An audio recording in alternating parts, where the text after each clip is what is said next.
Ever wondered how on earth the ancient Egyptians managed to build the Pyramids of Giza? The answer isn't just about engineering. It's deeply rooted in the history and politics of a very specific time, the Old Kingdom. This period, from about 2686 to 2181 BCE, is often called the Age of the Pyramids for a reason. But the real magic happened during one particular part of it, the Fourth Dynasty.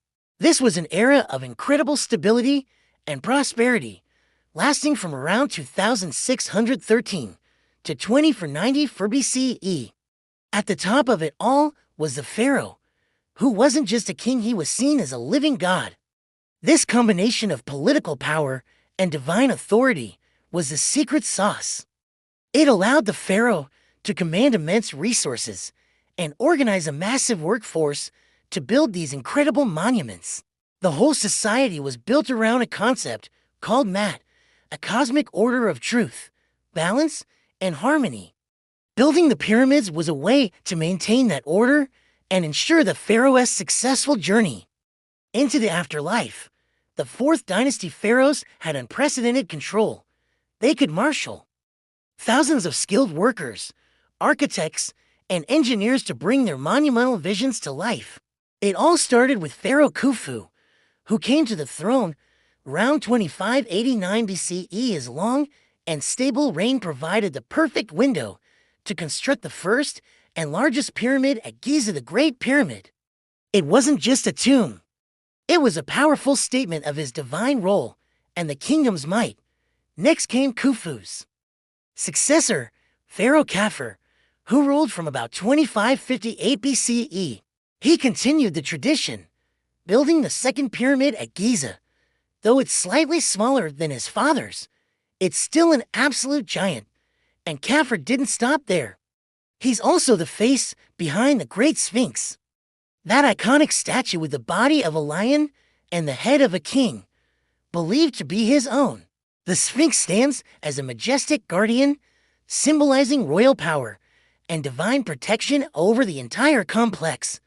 The final of the three Great Pyramids belongs to Pharaoh Menkaure, who reigned from around 2532 BCE. His pyramid is the smallest, but it's a crucial part of the Gizan necropolis, marking the culmination of this incredible pyramid-building frenzy. After Menkaure, the scale of these projects began to decline as the political landscape of Egypt started to shift. So what made all this possible?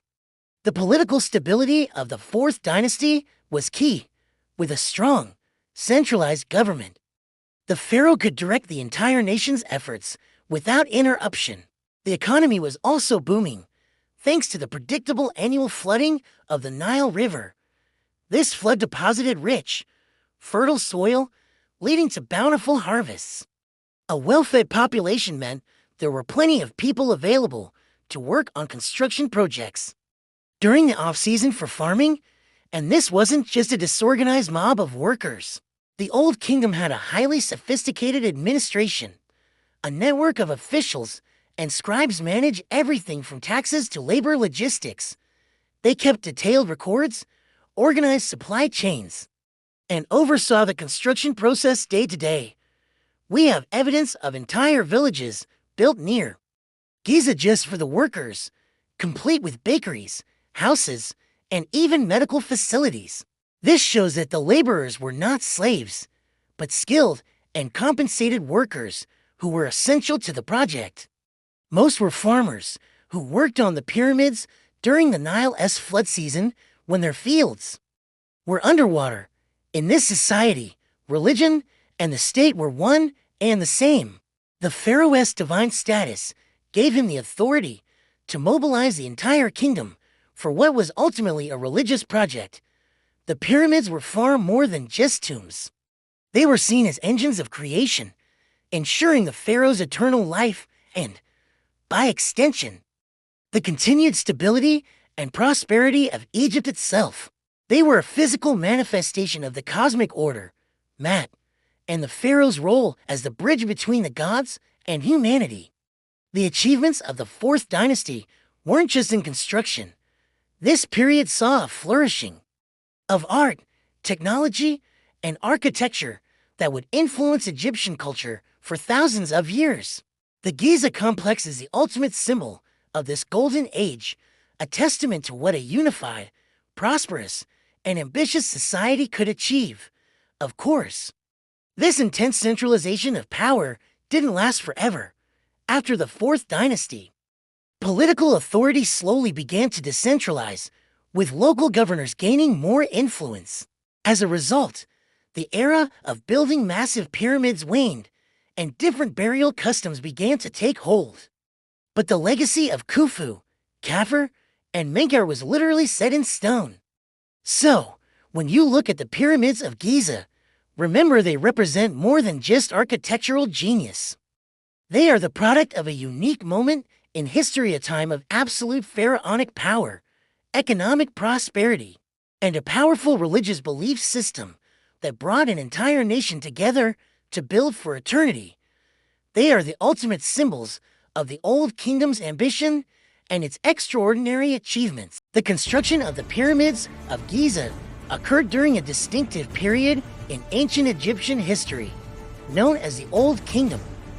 This era, which extends approximately from 2686 year BCE to 2181 year BCE, is often referred to as the Age of the Pyramids due to the prolific pyramid building activity undertaken by successive dynasties. The focus of this segment is the Fourth Dynasty, spanning roughly from 2613 year BCE to 2494 year BCE, which saw the construction of the three pyramids at Giza that have become the most renowned symbols of ancient Egypt. The Old Kingdom was characterized by a highly centralized state under the rule of the pharaoh, who was considered both a political leader and a divine figure. This combination of political authority and religious significance was fundamental in mobilizing the necessary resources, labor, and administrative coordination required to build the pyramids. The pharaoh's role was central, not only to governance, but also to maintaining cosmic order. Known as Mat, this concept of Mat represented truth, balance, and harmony, and was believed to sustain the universe and society alike. The Fourth Dynasty was particularly significant because it was during this time that Egypt achieved a level of political stability, economic prosperity, and cultural development that made large-scale construction projects feasible. Pharaohs of this dynasty possessed extensive control over the state's wealth and manpower. They could command the labor of thousands of workers, artisans, and specialists, including architects and engineers, whose skills were necessary to carry out the complex task of pyramid construction. Pharaoh Khufu, also known by the Greek name Cheops, ascended to the throne around 2589 year BCE. His reign marked the beginning of the pyramid complex at Giza, with the construction of the Great Pyramid. Khufu's rule was long and stable enough to allow the mobilization and coordination of resources on an unprecedented scale. The Great Pyramid was intended as a tomb that would facilitate the pharaoh's transition to the afterlife, and its construction reflected the political and religious priorities of the time. Khufu's successor, Pharaoh Khafre, ruled from approximately 2558 year BCE to 2530 to year BCE. He continued the pyramid building tradition by erecting the second pyramid at Giza, which is slightly smaller but still monumental in scale. Khafre is also credited with commissioning the Great Sphinx, which stands guard near his pyramid. The Sphinx, carved from a single limestone ridge, combines the body of a lion with the head believed to represent Khafre, symbolizing royal power and divine protection. Following Khafre, Pharaoh Menkaure ruled from about 2532 year BCE to 2503 year BCE. His pyramid at Giza is the smallest of the three, but remains significant for its architectural features and its place within the larger pyramid complex. Menkaure's reign represents the culmination of the Fourth Dynasty as pyramid building efforts. Before the gradual decline of such large-scale projects in subsequent dynasties, the political stability of the Fourth Dynasty was essential for these construction efforts. Centralized control meant that the pharaoh could direct resources and labor without interruption. This stability also extended to the economy, which was supported by the annual flooding of the Nile River. The predictable inundation of the Nile deposited fertile soil on the river banks, allowing agriculture to flourish and supporting a growing population capable of undertaking monumental works during the agricultural off-season. The administration of the Old Kingdom was complex and hierarchical. The pharaoh was at the apex of this structure, supported by a network of officials and scribes who managed taxation, labor, and resources. These officials maintained records, organized workforce logistics, and oversaw construction. Evidence from tomb inscriptions and papyri reveals a highly organized bureaucracy capable of sustaining multi-decade projects like the pyramids. This bureaucratic structure also ensured that workers received supplies, including food, tools, and shelter. The system relied on seasonal labor, with farmers working on the pyramids during the Nile's annual flood when farming was not possible.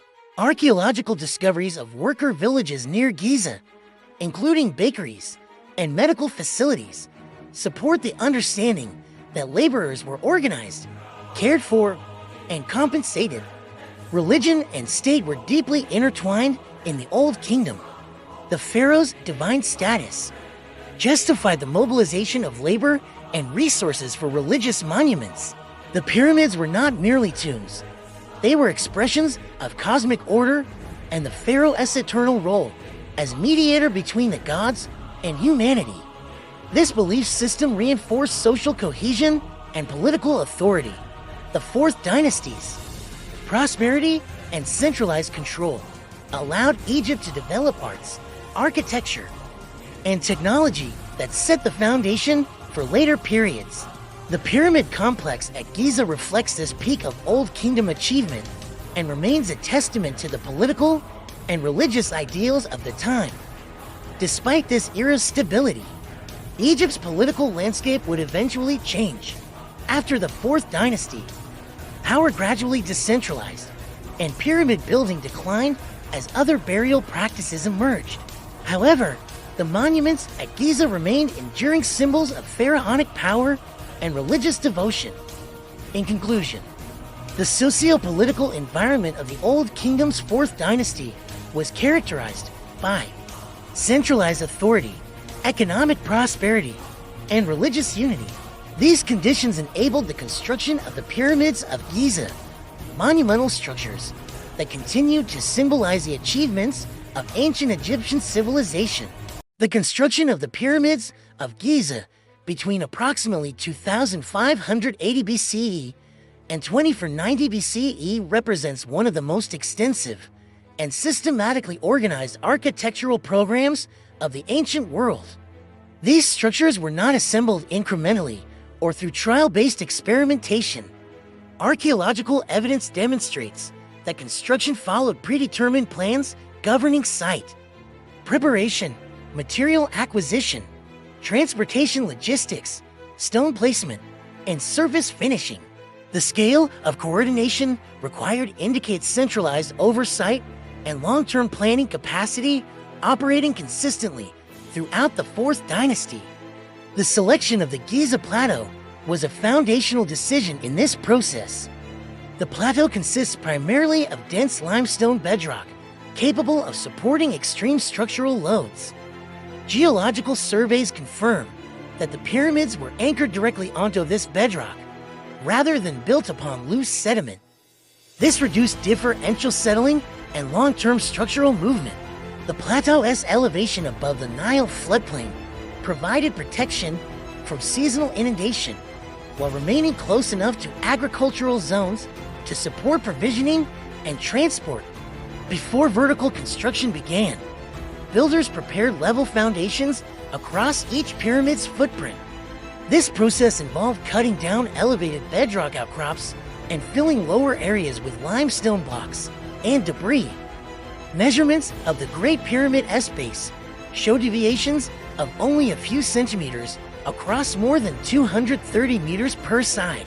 Such precision indicates systematic leveling methods applied consistently across the platform. The resulting surface provided a stable and uniform base for subsequent construction phases. Limestone served as the primary construction material for all three main pyramids. Most of the limestone used in the internal cores was quarried directly from the Giza Plateau itself or from nearby sources.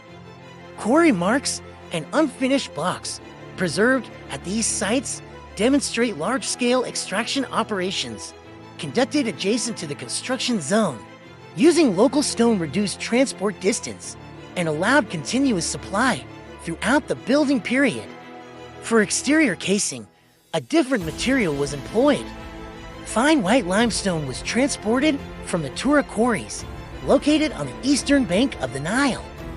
This limestone was denser and smoother than local stone, making it suitable for precise finishing. Archaeological remains confirm that these casing stones were cut to standardized dimensions and fitted tightly together, forming a smooth exterior surface that reflected light and produced a uniform appearance. Granite was used selectively in areas requiring higher compressive strength. This material appears primarily in internal chambers, passageways, and structural reinforcements. Granite blocks were sourced from quarries near Aswan, approximately 800 kilometers south of Giza. The transport of this stone required coordinated riverine logistics and seasonal timing aligned with Nile inundation cycles. Tool marks on granite blocks indicate controlled shaping despite the material's hardness. Mortar composed of gypsum and lime was applied between stone blocks during placement. Analysis of mortar residues shows that it functioned as a leveling and load distribution medium, rather than as a primary binding agent. The structural stability of the pyramids relies primarily on gravity, mass, and precise stone placement, rather than adhesive strength. Stone extraction followed repeatable procedures documented through quarry remains. Workers used copper chisels, stone hammers, and wooden wedges to isolate blocks from bedrock. Channels were cut around the intended block, wedges inserted, and pressure applied until separation occurred. Blocks intended for the pyramid core were shaped roughly, while casing stones and granite elements were finished with significantly greater precision. Tool marks preserved on surviving blocks provide direct physical evidence of these methods. Once extracted, blocks were transported from quarry sites to the construction area. Locally quarried limestone was moved across prepared ground surfaces using sledges. Archaeological depictions and experimental reconstructions confirm the use of sledges pulled by coordinated labor groups. Evidence indicates that water was applied to sand surfaces ahead of sledges to reduce friction, increasing transport efficiency. Granite blocks from Aswan were transported by river using wooden boats capable of carrying multi-ton loads. Archaeological and textual sources confirm the existence of such vessels during the Old Kingdom. Transport occurred during periods of high Nile water levels, allowing boats to reach landing points near the Giza Plateau. From these landings, granite blocks were transferred onto sledges and hauled inland to the construction site. As vertical construction progressed, builders employed ramp systems to raise blocks to higher levels. Archaeological remains at multiple pyramid sites confirm the use of earthen and stone ramps. These ramps were constructed adjacent to the pyramid and modified continuously as height increased. Their exact configurations varied over time, but evidence supports the use of straight, zigzagging, and circumferential ramp forms in different construction stages. Blocks were raised incrementally and positioned using lever systems and controlled placement techniques. The close fit between blocks, often with joints measuring less than a millimeter, reflects deliberate adjustment during placement rather than post-construction modification. This precision was achieved through repeated testing, repositioning, and fine-trimming at the point of installation. The dimensional accuracy of the Great Pyramid demonstrates consistent measurement control. The structure originally stood approximately 146.6 meters high and had a square base measuring about 230.4 meters per side. An estimated 2.3 million stone blocks were used in its construction. Survey data confirm that the pyramid's sides are aligned closely with the cardinal directions, with deviations measuring only fractions of a degree. This alignment was achieved through consistent observational methods applied during initial layout and maintained throughout construction. The pyramid's faces maintain consistent slope angles from base to apex. This uniformity indicates the use of standardized measurement systems and controlled surveying across extended distances. Such consistency can only be achieved through sustained administrative oversight and skilled technical execution. Internal structural design was integrated into the construction process from the outset. The Great Pyramid contains a descending passage, an ascending passage, the Grand Gallery, the Queen's Chamber, and the King's Chamber. These features were built concurrently with the external structure, rather than carved out afterward. Their alignment and reinforcement reflect careful planning to maintain structural stability.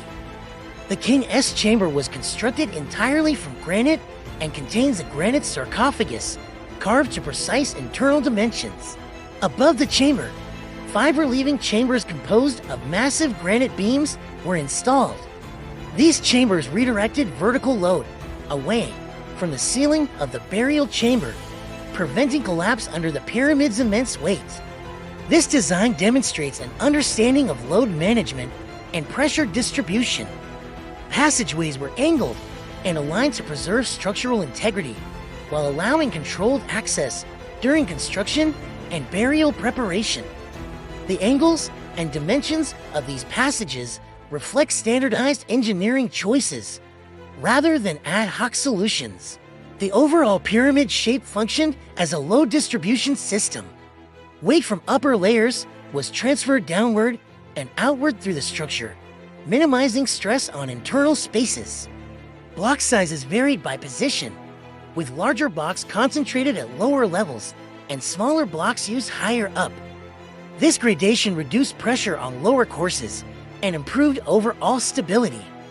Once the core structure reached its final height, exterior casing stones were installed. These stones were placed from the top downward, allowing precise fitting and surface finishing. The casing created a smooth, continuous exterior surface. A capstone was positioned at the apex, completing the geometric form.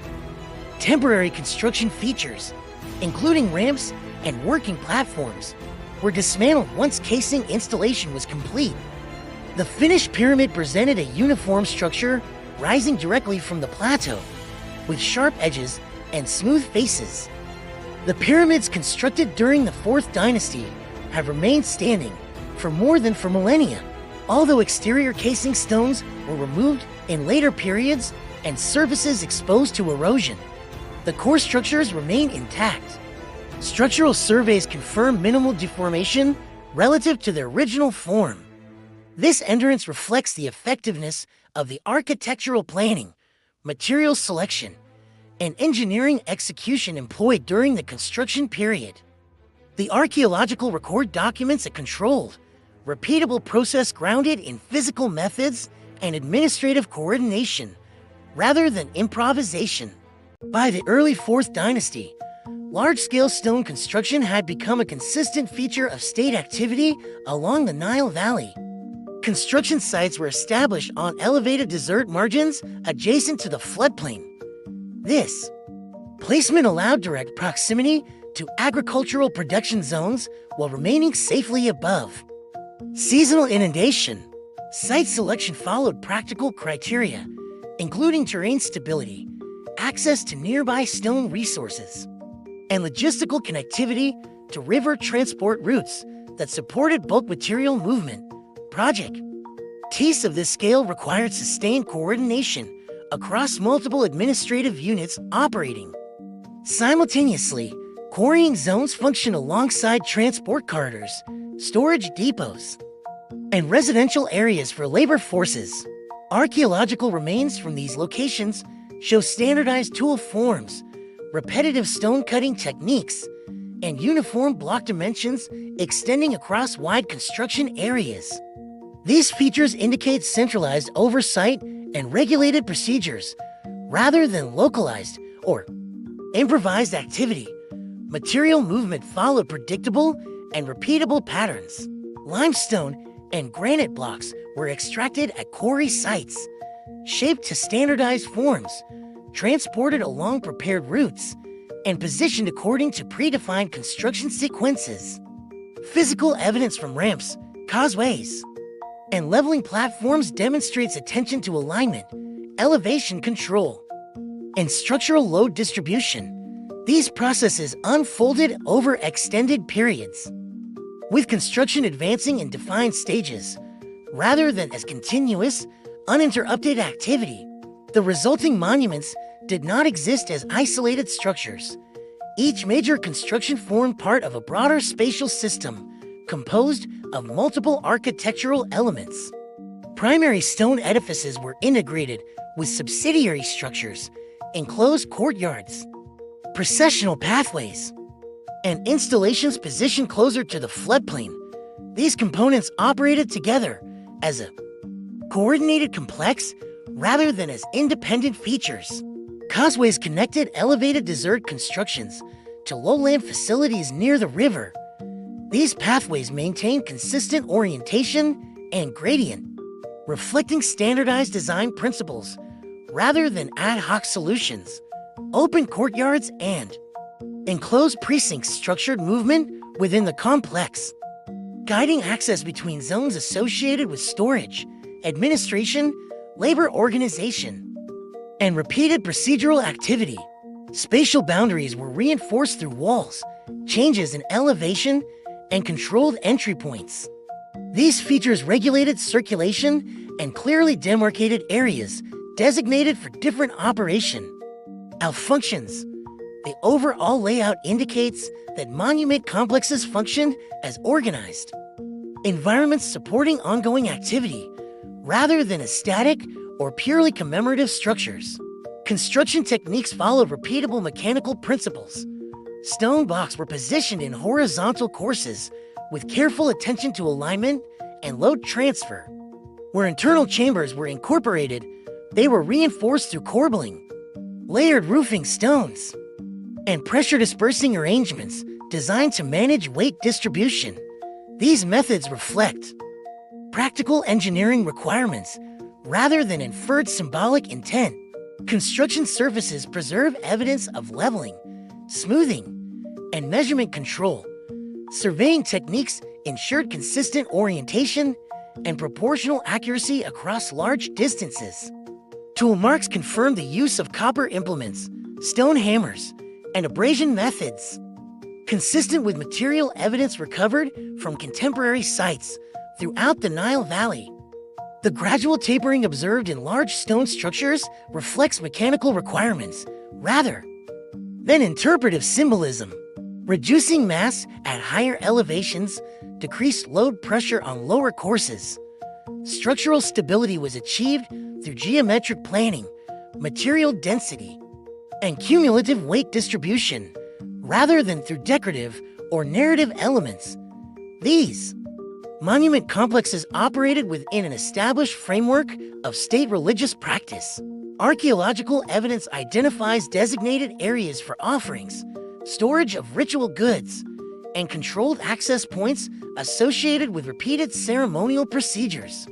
These features indicate regulated activity carried out according to institutional schedules, rather than singular or episodic events. Ritual installations included offering platforms, enclosed chambers, and aligned passageways that facilitated repeated procedural actions. Material remains such as offering tables, vessels, and food residue indicate regular activity, sustained over extended periods.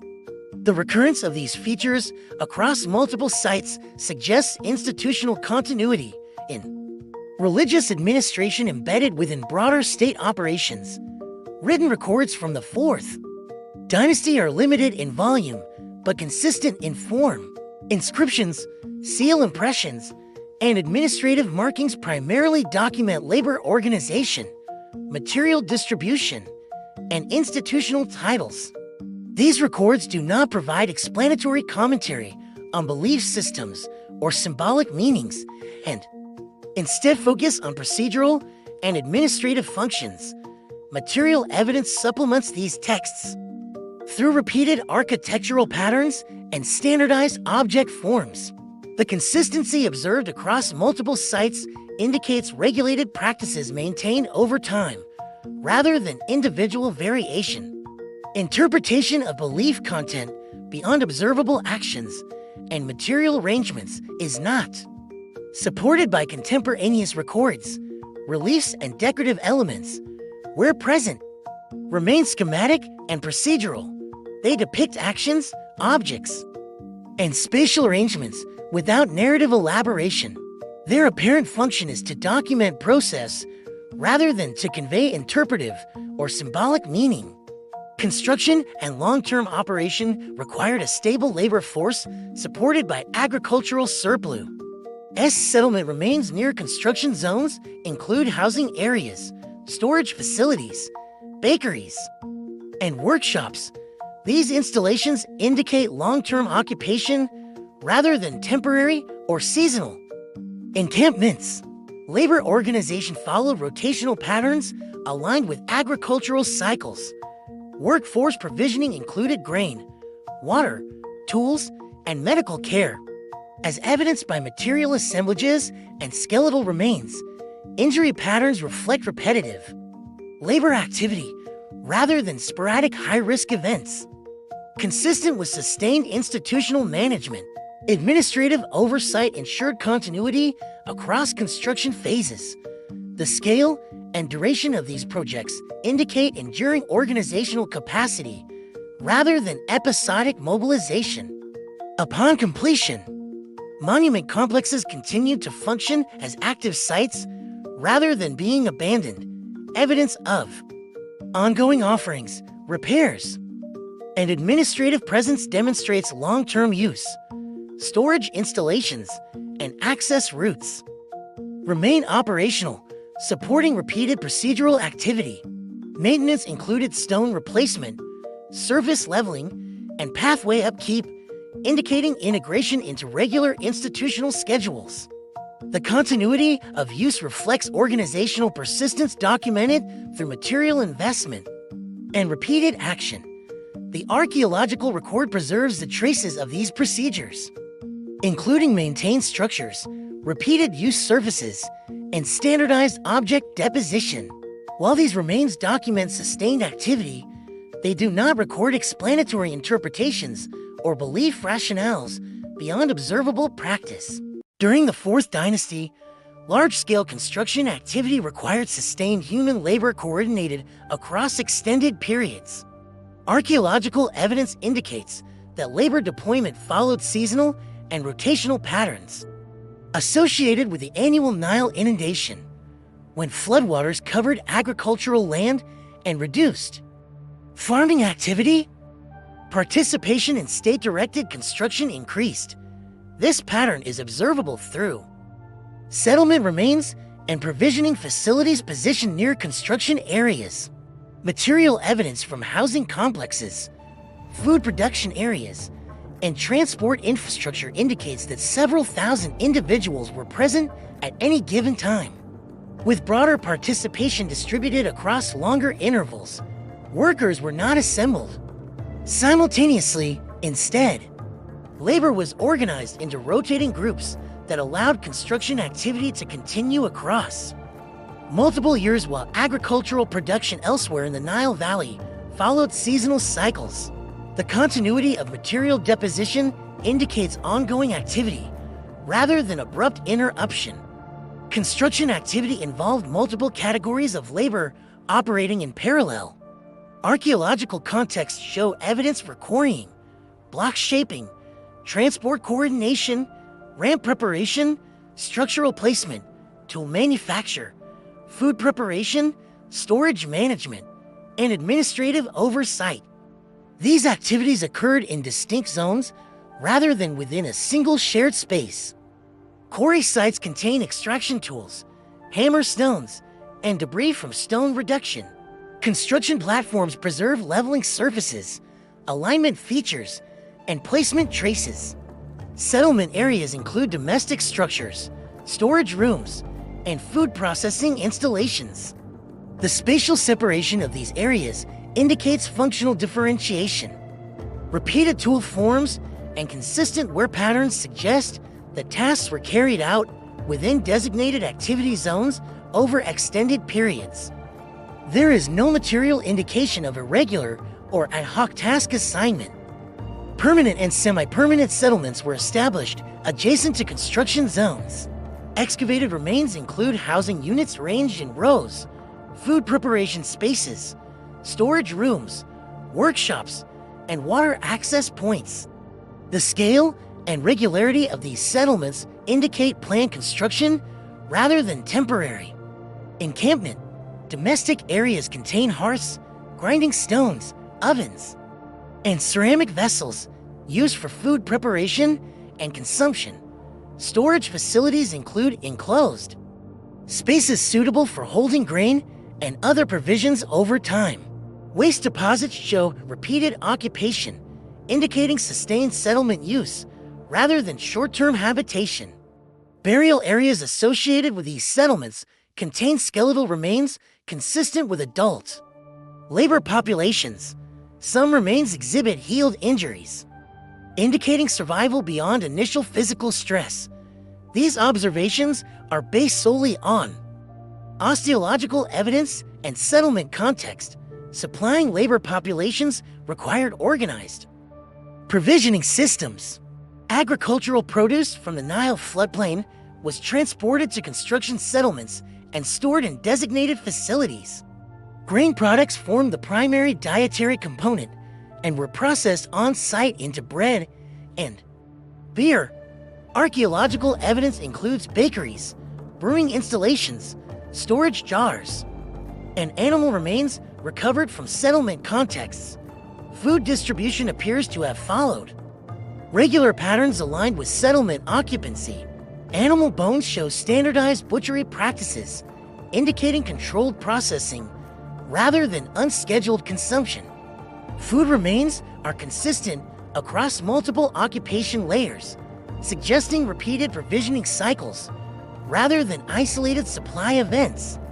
Construction activity required a continuous supply of tools. Workshops located near settlements produced and maintained copper tools, stone implements, wooden components, and abrasive materials. Tool fragments show repeated sharpening and reuse rather than single-use disposal. Raw materials for tool production were transported from extraction locations through established routes. Copper, stone, and wood were processed locally into functional implements.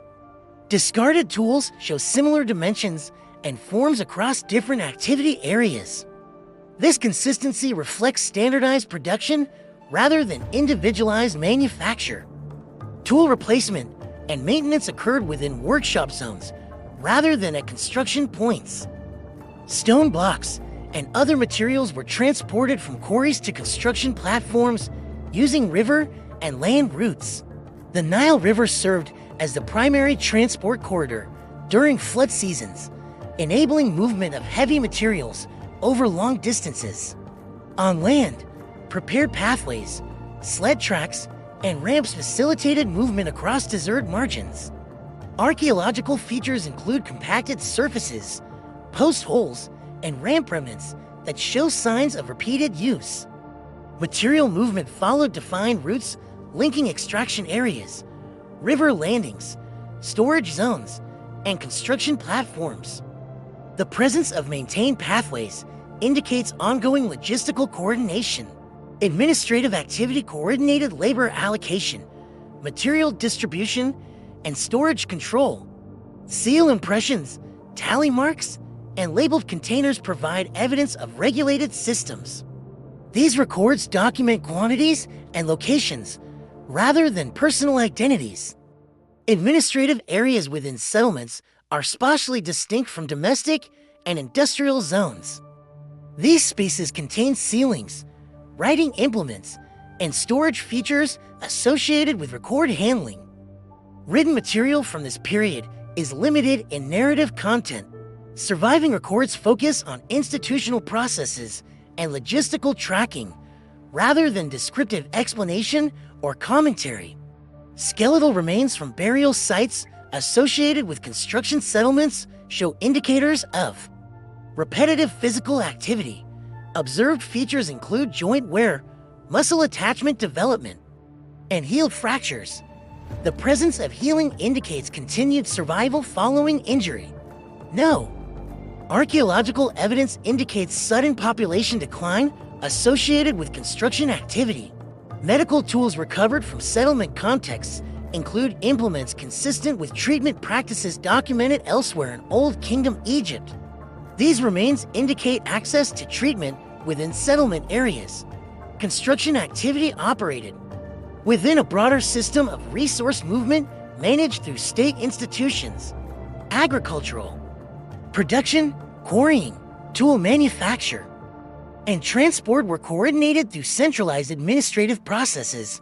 Resources were allocated through institutional distribution rather than local exchange.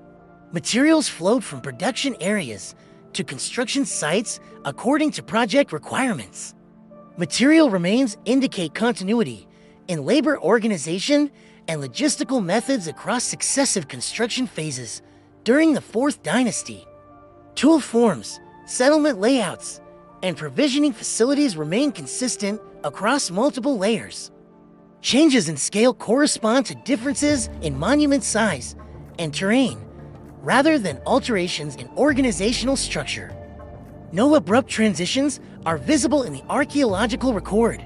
Following completion of major construction phases, settlement evidence indicates continued use of facilities. Some structures show adaptation for storage, maintenance, or administrative functions. Pathways and transport features remain maintained beyond primary construction periods.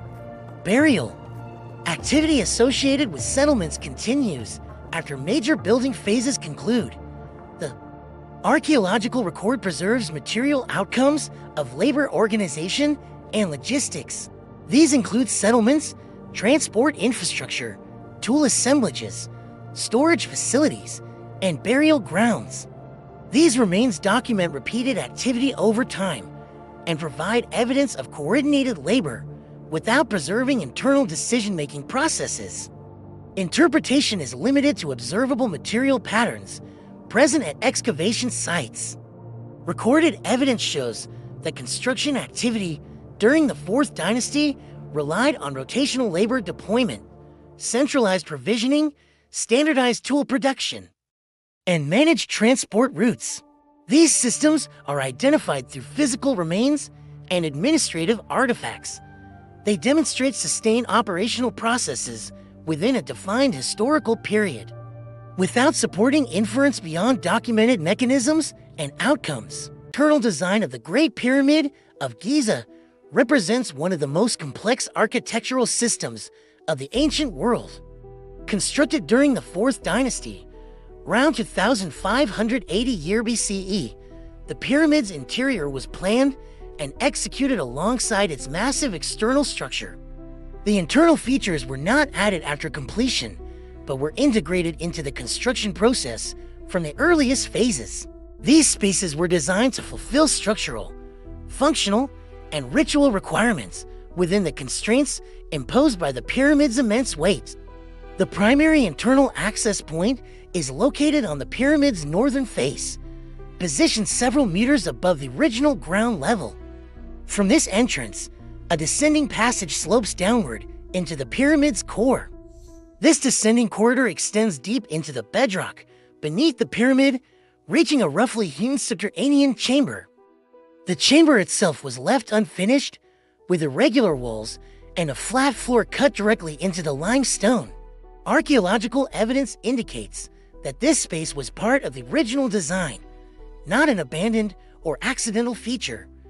At a point partway along the descending passage, an ascending corridor branches upward. This passage represents a significant engineering departure from earlier pyramid designs. The ascending passage leads toward the pyramid's central internal spaces and require precise construction to maintain alignment and stability. The junction between the descending and ascending passages was originally concealed by limestone blocks, suggesting controlled access during construction and use. The ascending passage opens into a tall, narrow space known as the Grand Gallery.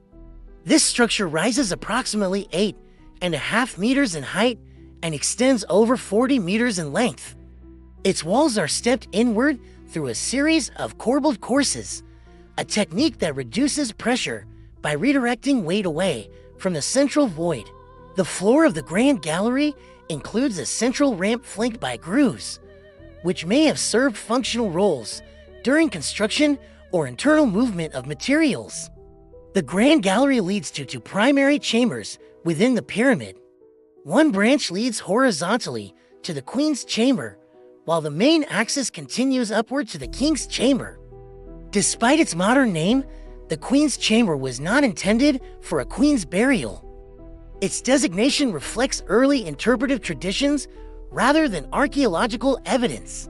The chamber is located roughly at the pyramid's midpoint and is aligned along the north-south axis. The Queen's Chamber features a gabled ceiling formed by limestone blocks ranged in an inverted V shape. This design helps distribute the weight of the masonry above. The chamber contains a niche in its eastern wall, the purpose of which remains unclear, but is generally interpreted as symbolic or ritual rather than functional. Two narrow shafts extend from the Queen's Chamber toward the outer faces of the pyramid, though they do not open externally. The main ascending axis continues from the Grand Gallery to the King's Chamber, the highest and most structurally significant internal space. The King's Chamber is constructed entirely of granite blocks quarried from Aswan, located approximately 800 kilometers to the south. The chamber measures roughly 10.5 meters in length, 5 meters in width, and nearly 6 meters in height. Its flat ceiling consists of massive granite beams laid horizontally across the chamber.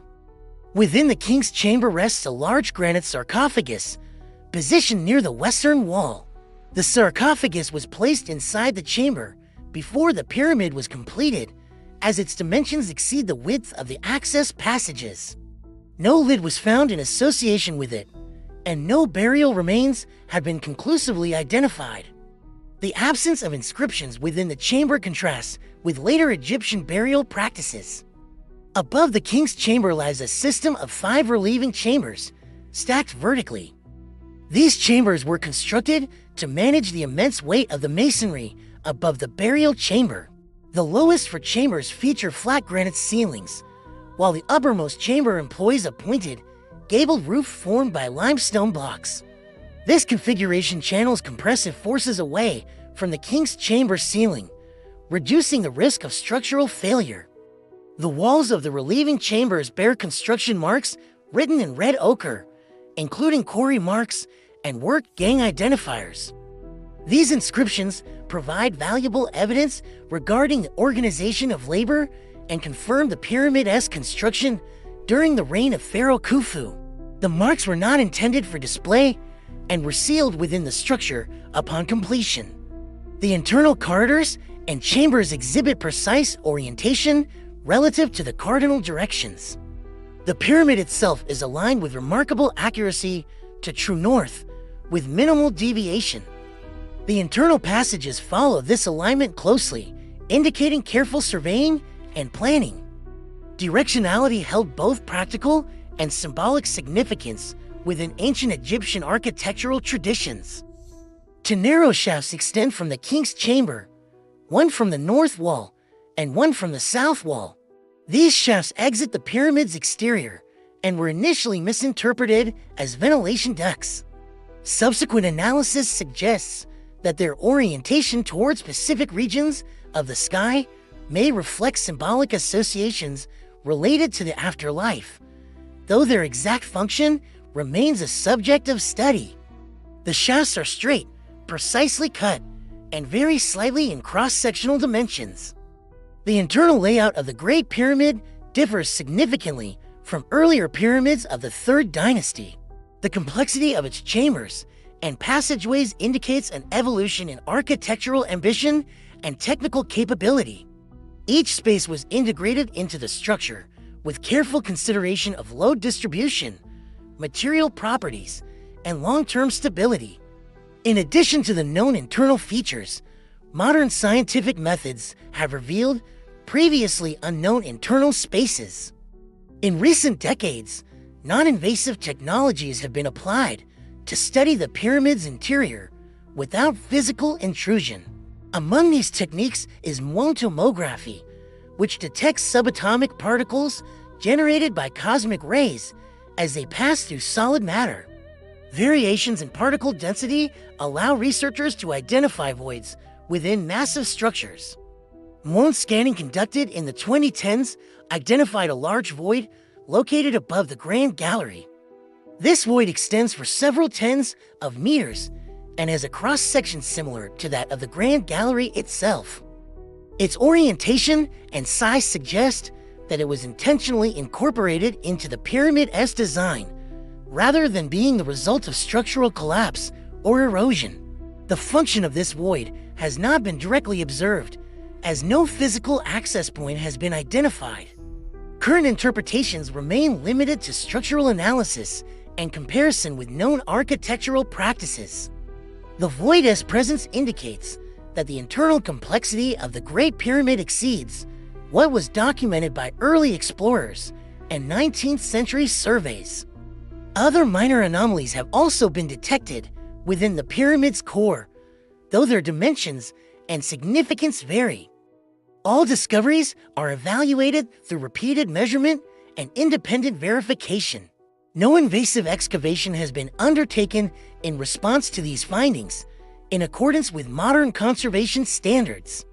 The study of the pyramid's internal architecture relies on a combination of archaeological documentation, engineering analysis, and materials science. Measurements of block size, passage angles, and chamber dimensions demonstrate a high degree of standardization and planning. Variations observed within the structure are consistent with construction tolerances rather than evidence of improvisation.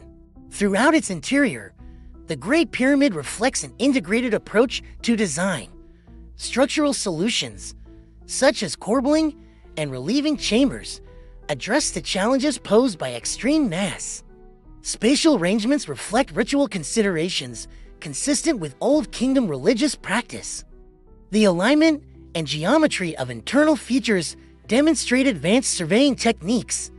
The internal spaces of the Great Pyramid were sealed shortly after construction. Later intrusions, including forced entry during antiquity and the medieval period, altered some passages, but did not fundamentally change the original layout. Evidence of these intrusions includes cut tunnels and displaced blocking stones, distinguishable from original construction work. Despite centuries of exploration, the Great Pyramid's interior continues to be studied and documented. Advances in imaging, robotics, and particle physics contribute to a growing body of data. Each new method adds to existing knowledge without replacing earlier findings. The internal structures of the Great Pyramid illustrate the technical capabilities of 4th Dynasty Egypt.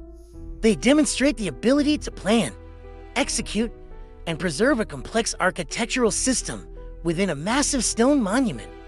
The integration of chambers, passages, and load management features reflects a comprehensive understanding of construction principles.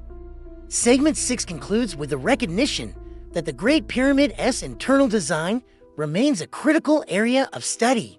Its chambers and hidden spaces provide direct evidence of ancient engineering practices and continue to inform modern research into the methods and knowledge of early pyramid builders.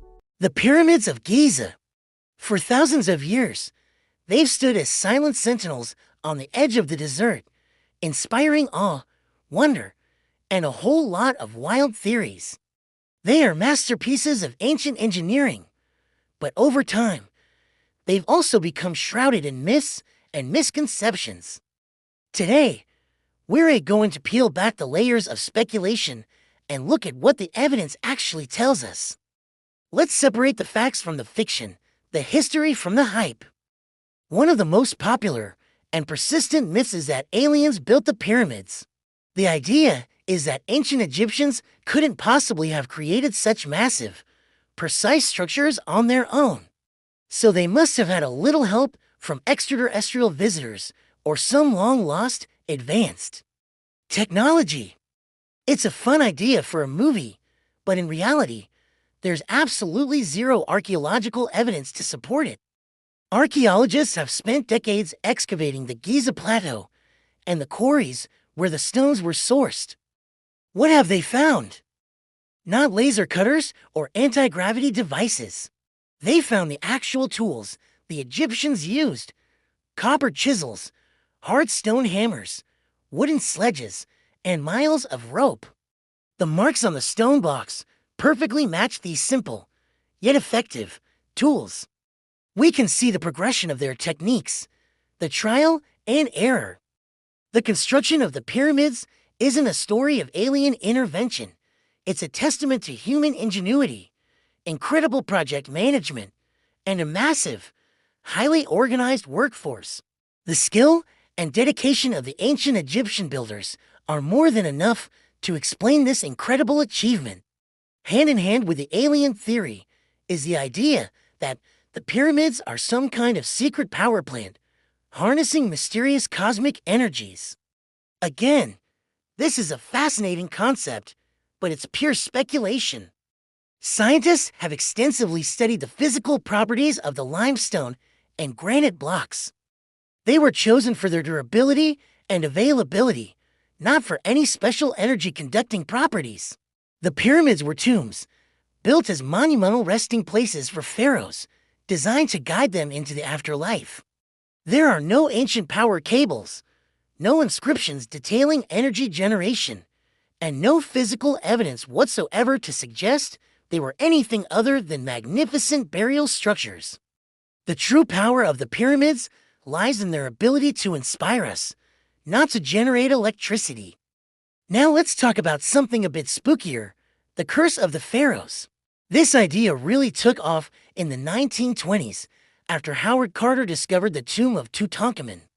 When a few members of the expedition team died in the following years, the newspapers had a field day, creating this dramatic narrative of a deadly curse protecting the tomb. But here is the thing: the concept of a magical curse to punish tomb raiders is a modern invention. It doesn't appear in ancient Egyptian writings. You won't find any inscriptions inside the pyramids that say, "Cursed be he who enters this tomb." What you do find are clever architectural deterrents. The builders used sealed chambers, hidden passages, and dead-end corridors to try and outsmart thieves. But did it work? Not really. Tomb robbing was a common problem in ancient Egypt, happening across centuries. The treasures inside were just too tempting. So, the Egyptians relied on practical security, not supernatural curses. The so-called curse was more likely a combination of coincidence, sensationalist journalism, and perhaps exposure to dormant bacteria or mold within the sealed tombs. The real story isn't about a curse. It's about a cat-and-mouse game between builders and robbers that lasted for ages. So, who were the people who actually built these wonders? For a long time, the popular image was that of countless slaves, whipped and driven to work under brutal conditions. This dramatic picture, popularized by old Hollywood films, is one of the biggest misconceptions of all. The archaeological evidence paints a very different story. Excavations near the pyramids have unearthed the remains of a purpose-built workers' village.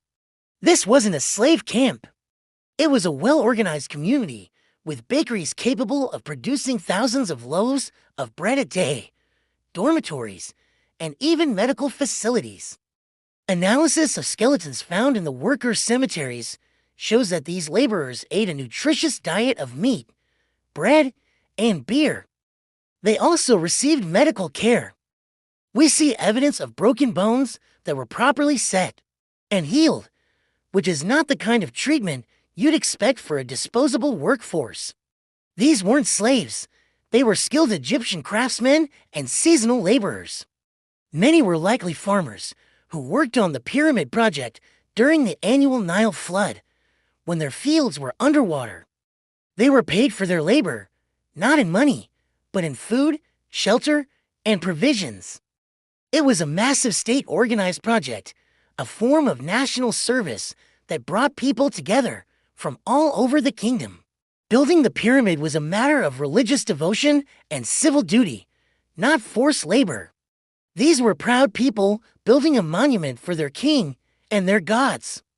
Another intriguing idea is that the pyramids contain hidden messages or encode advanced mathematical knowledge far beyond what the ancient Egyptians should have known.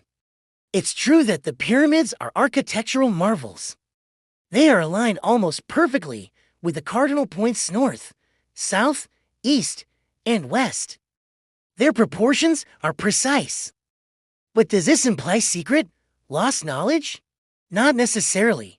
The Egyptians were master surveyors and practical mathematicians. They developed sophisticated methods using simple tools to achieve incredible accuracy. Their knowledge of geometry was directly related to the needs of construction and land surveying. For alignment, they used astronomical observations, likely tracking the movement of circumpolar stars to find true north. This was advanced for its time, but it was knowledge developed and applied through careful observation and practice, not handed down from a lost civilization or encoded as a secret message. The pyramid's design reflects the peak of Old Kingdom science and engineering, not a mystery beyond it. And what about the hieroglyphs found inside later pyramids? Like those in the pyramid texts, some believe these contain hidden prophecies or secret codes. In reality, scholars who can actually read ancient Egyptian tell us these texts are religious and funerary spells. Their purpose was very clear: to ensure the pharaoh's safe journey into the afterlife. They are a collection of hymns, rituals, and magical incantations to protect the king from dangers in the next world and help him ascend to the heavens to join the gods. There's no credible evidence they contain cryptic messages about the future or secrets of the universe. Their meaning, while deeply spiritual, is not hidden in a code. It's right there in the text, telling us about their profound beliefs about life, death, and eternity. Popular culture often portrays the construction process as a series of dramatic disasters and heroic struggles. While it was undoubtedly difficult and dangerous work, the archaeological record suggests a process that was slow, methodical, and incredibly well managed. This wasn't chaos. It was a decades-long project of careful planning and coordination. We see evidence of architects making adjustments along the way, like changes in the angle of a passage or the size of a chamber. These aren't signs of failure. They're signs of a pragmatic and adaptive construction process managed by brilliant project leaders over generations. In the end, the truth about the Pyramids of Giza is far more impressive than any myth. They weren't built by aliens, powered by cosmic energy, or protected by curses. They were built by real people, skilled, organized, and devoted Egyptians who used their own ingenuity and hard work to create one of the most enduring monuments in human history. The pyramids don't need myths to be magnificent. They stand on their own as a powerful testament to human potential. The real magic of the pyramids is in the hands and minds of the people who built them. Why did the ancient Egyptians stop building those colossal pyramids we all know and love. The story of the pyramids' decline is just as fascinating as their construction. Let's dive into the final chapter of the Age of Pyramids, the Golden Age of Pyramid Building, which gave us the magnificent Pyramids of Giza, really hit its peak during the 4th Dynasty. But after the last of the 3 Great Pyramids, Menkaur's, was completed, things started to change. You see, the pharaohs of the 5th and 6th dynasties kept building pyramids, but they were different. They were noticeably smaller, less grand, and often built with less durable materials like mud brick instead of solid limestone. The precision and quality just weren't the same. Why the downgrade? Well, it seems the kingdom was facing some new realities. One of the biggest factors was the economy. Building something on the scale of the Great Pyramid of Khufu was an unbelievable strain on the state's resources. Imagine the manpower, the food, the quarrying, the transportation. It was a national project of epic proportions. As time went on, maintaining that level of investment became increasingly difficult. The central authority of the pharaohs began to weaken, and political power started to fragment. It became harder and harder to command the massive labor force and gather the vast amounts of materials needed for another Giza-scale project. This slow decline eventually led to what historians call the First Intermediate Period. It was a time of political chaos and decentralization. The strong, unified control of the Old Kingdom was gone, and with it, the ability to undertake massive royal building projects. During this era, large pyramids were pretty much abandoned. Instead, local rulers and elites focused on smaller, private tombs and mastabas, which were rectangular, flat-roof structures. The age of giant pyramids seemed to be over. But even though they stopped building them on such a grand scale, the pyramids that already existed never lost their power. Standing tall on the Giza Plateau, they remained potent symbols of royal authority and the pharaoh's divine connection. They were a constant, visible reminder of the glory of the past and the sacred link between the ruler and the gods. Their religious and cultural significance was deeply embedded in the Egyptian psyche. Then came the Middle Kingdom, and with it, a brief revival of pyramid construction. Pharaohs like Senusret I and Amenemhat III started building pyramids again, but with a twist. These were smaller and had different internal designs, reflecting new ideas about the afterlife and funerary rituals. They often featured more complex burial chambers filled with intricate decorations and sacred texts, showing a shift in focus from sheer external size to the internal, spiritual journey of the deceased pharaoh. It was a new chapter, but still a nod to the old traditions. The real shift, however, happened in the New Kingdom. This is the era of famous pharaohs like Tutankhamun and Ramesses the Great. They completely moved away from pyramids. Their preferred burial place? The Valley of the Kings, near the new capital of Thebes. Here, they commissioned elaborate rock-cut tombs, hidden deep within the cliffs. This change was likely driven by a need for better security against tomb robbers, who had become a major problem. These hidden tombs also offered vast, smooth walls perfect for detailed paintings and inscriptions that told the story of the pharaoh's life and their journey into the afterlife. Even as their construction ceased, the legacy of the original pyramids only grew. During the Greco-Roman period, they became wonders of the ancient world, attracting travelers and historians like Herodotus, who wrote about them, mixing incredible facts with a healthy dose of legend. His accounts, though not always accurate, help cement their mythical status for future generations. Fast forward to our time, and the Pyramids of Giza are global icons, instantly recognizable symbols of ancient Egypt. They are a massive draw for tourism and a subject of intense archaeological study. Scientists use everything from radiocarbon dating to advanced remote sensing technology to unlock their remaining secret. It's constantly refining our understanding of how they were built and what they meant to the people who created them.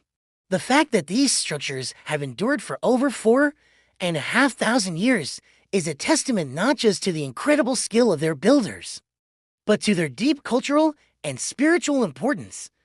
As feats of architecture, they were unparalleled in their time. As cultural symbols, they have inspired humanity for millennia and remain at the very heart of Egypt's national identity. So, the end of the Pyramid Age wasn't a sudden stop, but a gradual evolution. It was shaped by changing politics, economic pressures, and new religious beliefs. While the Egyptians moved on to different types of tombs, the pyramids they left behind became timeless monuments, their influence echoing through history and continuing to capture our imagination to this day. They are a permanent legacy of a civilization that dared to build for eternity. For thousands of years, the Great Pyramids of Giza have stood as silent giants, guarding their secrets. But what if I told you that, in our lifetime, we've begun to hear them whisper? The age-old study of these magnificent structures has been completely revolutionized. Not with chisels and brushes, but with technology straight out of science fiction. We're now able to peer inside these ancient wonders without moving a single stone, uncovering mysteries that have baffled humanity for centuries. It all started to change with a technique called tomography. Now, this sounds complex, but the idea is brilliant. Cosmic rays from outer space constantly bombard our atmosphere, creating tiny particles called muons. These muons rain down on us all the time, and they can pass through almost anything. By placing special detectors inside and around the pyramids, scientists can track how many muons get through. If an area has fewer muons coming out, it means something dense is in the way. But if more muons pass through, it signals a hidden, empty space. This very technology was the star of the Pyramids project, an international effort launched in 2015. Their goal was to scan the Great Pyramid for unknown rooms and corridors. And in 2017, they hit the jackpot.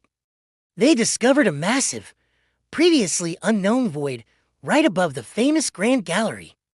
This space is huge, about the size of a passenger airplane, and nobody knew it was there. We still don't know its purpose, but finding it was like discovering a new chapter in a book we thought we'd already finished. It proved that the pyramids still have profound secrets to reveal. But tomography isn't the only high-tech tool in the modern archaeologist's kit.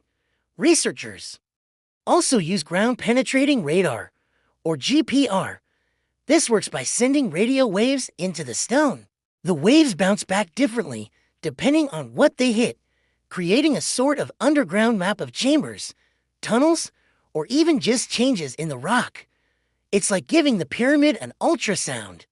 Then there's infrared thermography. Imagine looking at the pyramid through a special camera that sees heat instead of light. As the sun warms the stones during the day, and they cool off at night, any hidden chambers or different materials inside will heat up and cool down at a different rate. These tiny temperature differences, invisible to the naked eye, show up as colorful spots on an infrared scan, hinting at anomalies hidden just beneath the surface. It's a subtle but powerful way to spot where we should look closer. Combining these new methods with traditional archaeology has given us a much fuller picture. We still rely on the meticulous work of analyzing ancient tools, deciphering inscriptions, and studying the quarry sites where the stones were cut. But now, we can layer that knowledge with data from these non-invasive scans. For instance, we've used radiocarbon dating on organic materials like charcoal and reed mats found in the workers' camps.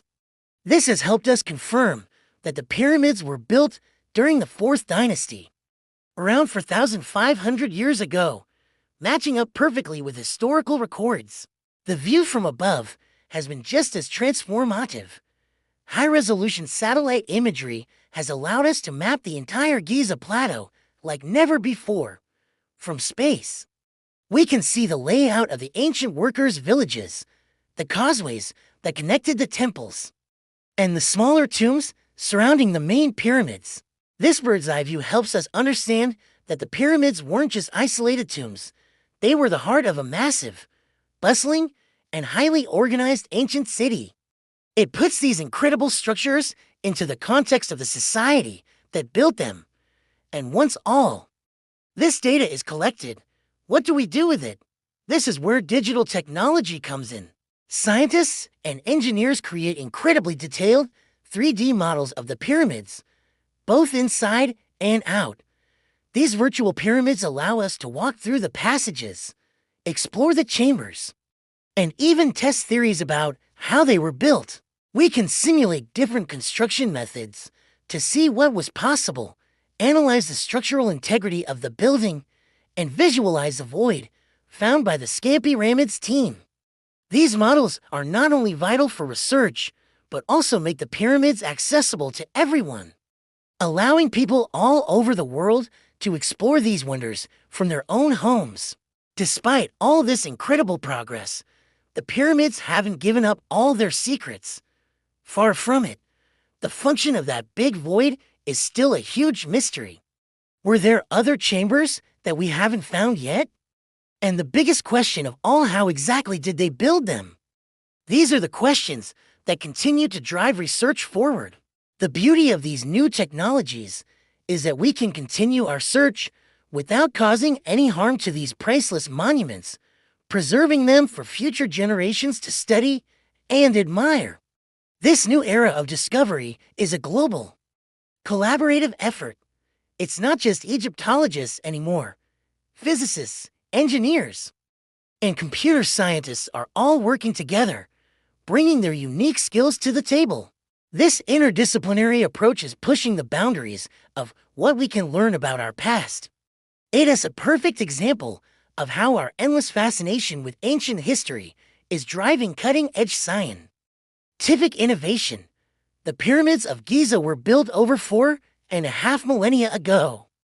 Yet they are more alive with discovery today than ever before. Each new finding, each new scan, adds another piece to the puzzle, deepening our appreciation for the ingenuity and vision of the ancient Egyptians. It shows us that even the oldest mysteries can be seen in a new light. As long as we keep looking, the pyramids are still speaking, and thanks to modern science, we are finally beginning to understand their language. Have you ever wondered how ancient civilizations built structures so massive they can be seen from space? Today, we're journeying back in time, more than 4,500 years, to the sands of Egypt to uncover the secrets of one of humanity's most breathtaking achievements, the Pyramids of Giza. What were they for? How were they built? And what mysteries do they still hold? Stick around as we explore the enduring legacy of the pharaohs. Welcome to the Giza Plateau, home to the last surviving wonder of the ancient world. Dominating the skyline are three colossal pyramids, built for three pharaohs of the 4th Dynasty, Khufu, Khafre, and Menkaure. The largest and most famous is the Great Pyramid of Giza, built for Pharaoh Khufu. When it was completed around 2560 BC, it stood at a staggering 147 meters, or 481 feet, making it the tallest man-made structure in the world for over 3,800 years. Just think about that. For nearly 4 millennia, nothing built by human hands surpassed its height. So, let's talk numbers, because they are truly mind-boggling. The Great Pyramid is composed of an estimated 2.3 million stone blocks, each weighing an average of 2.5 tons. That's like stacking 1.5 million mid-sized cars on top of each other. Some of the granite blocks used for the king's chamber, deep inside the pyramid, weigh as much as 80 tons. These massive stones were quarried from a swan, over 800 kilometers, or 500 miles, away. How on earth did they move them? This question has puzzled historians and engineers for centuries. The most widely accepted theory involves a combination of sheer manpower and ingenious engineering. It's believed that thousands of skilled workers, not slaves as popularly depicted in movies, lived in a purpose-built city near the pyramids. Archaeologists have uncovered their bakeries, breweries, and even medical facilities, suggesting they were a well cared-for and respected workforce. To move the massive blocks, the Egyptians likely used sleds, which were pulled over sand. A famous tomb painting depicts workers pouring water on the sand in front of the sled, a clever technique that would have reduced friction by up to 50%, making the task significantly easier. For lifting the blocks up the pyramid's rising heights, they probably constructed enormous ramps. There are several theories about the type of ramp used: a long, straight ramp, a spiral ramp that wrapped around the pyramid, or even an internal ramp system. Each theory has its pros and cons, and the truth might be a combination of different methods. What's certain is that it required incredible organization, precise mathematics, and an unwavering dedication to a single goal. But why go to all this trouble? What was the purpose of these monumental structures? The pyramids were not just tombs, they were resurrection machines. The ancient Egyptians had a complex belief system about the afterlife. They believed that the pharaoh was a divine being, a god on earth, who would ascend to the heavens to join the other gods after death. The pyramid was the vehicle for this journey. Its shape is significant. The pyramid's pointed top, the pyramidion, symbolized the primeval mound from which the Egyptians believed life first emerged.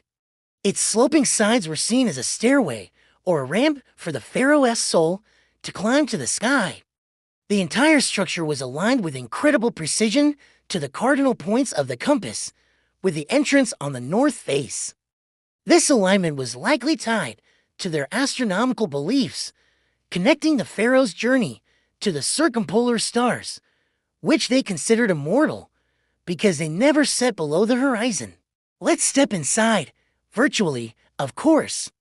After entering through the north face, a descending passage leads down into the bedrock to an unfinished subterranean chamber. But an ascending passage branches off, leading up to the Queen's Chamber and, further on, the magnificent Grand Gallery. This is an architectural marvel in itself, a long, sloping corridor with a high, corbelled ceiling. It creates a sense of awe and reverence as you move towards the pyramid's heart. At the end of the Grand Gallery lies the King's Chamber, the final resting place of Pharaoh Khufu. It's a simple, rectangular room built entirely of red granite. Inside, the only object ever found was a massive, empty sarcophagus, also carved from a single block of granite. Its lid is gone, and the pharaoh's mummy and treasures were likely stolen by tomb robbers thousands of years ago. Above the king's chamber are 5 small relieving chambers, ingeniously designed to distribute the immense weight of the pyramid above, preventing the king's chamber from collapsing. This shows an advanced understanding of structural engineering that is simply astonishing for the time. Next to the Great Pyramid stands the Pyramid of Khafre, Khufu's son. Although slightly smaller, it appears taller from some angles because it was built on higher ground. A unique feature of Khafre's pyramid is that part of its original polished limestone casing still remains at the very top. In their heyday, all the pyramids were covered in this smooth, white casing stone, which would have gleamed under the Egyptian sun, making them look like brilliant, giant jewels in the desert. Imagine what a sight that must have been. And guarding these pyramids is one of the world's most iconic and enigmatic statues, the Great Sphinx, carved from a single outcrop of limestone. This mythical creature has the body of a lion and the head of a human, believed to be that of Pharaoh Khafre himself. It stands over 20 meters, or 66 feet, high and 73 meters, or 240 feet, long. For millennia, it has silently watched over the plateau, its purpose and secrets still subjects of debate. Was it a guardian? A symbol of royal power and wisdom? The Sphinx adds another layer of profound mystery to this incredible site. The third and smallest of the main pyramids belongs to Pharaoh Menkaure, Khafre's successor. While smaller, its construction is notable for its use of massive granite blocks for its lower courses, a material much harder to work with than limestone. Around these three main pyramids are smaller Queen's Pyramids, as well as mastabas, which are flat-roofed rectangular tombs for other members of the royal family and high-ranking officials. The entire Giza complex was a vast necropolis, a city of the dead, meticulously planned and built to serve the pharaohs in their eternal afterlife. The construction of the pyramids had a profound impact on Egyptian society. It required a centralized government with immense power to organize and command the necessary resources and labor. It spurred developments in mathematics, astronomy, engineering, and administration. It was a national project that united the people under their divine king and solidified the pharaonic state. But the story doesn't end in ancient Egypt. The Pyramids of Giza have captivated humanity for centuries. Napoleon's scholars studied them during his Egyptian campaign, sparking the modern field of Egyptology. And today, millions of people from all over the world visit Giza each year, standing in the shadow of these giants, feeling that same sense of wonder. Despite centuries of study, the pyramids still hold secrets. For example, in 2017, a project called Pyramids used advanced particle physics to detect a large, previously unknown void within the Great Pyramid, just above the Grand Gallery. Its purpose is still unknown. Is it another chamber? A structural feature? This discovery reminds us that there is still so much to learn. The Pyramids of Giza are more than just piles of stone. They are a testament to human ambition, ingenuity, and our enduring quest for immortality. They connect us to a distant past, reminding us of the incredible potential of a civilization united by a common belief and a powerful vision. They challenge our perceptions of what was possible in the ancient world and inspire us to dream big. What do you find most fascinating about the pyramids? Let me know in the comments below. Thanks for joining me on this journey back in time. If you enjoyed this exploration of ancient wonders, make sure to hit that like button, subscribe to the channel, and turn on notifications so you don't miss our next adventure. Until next time, keep exploring.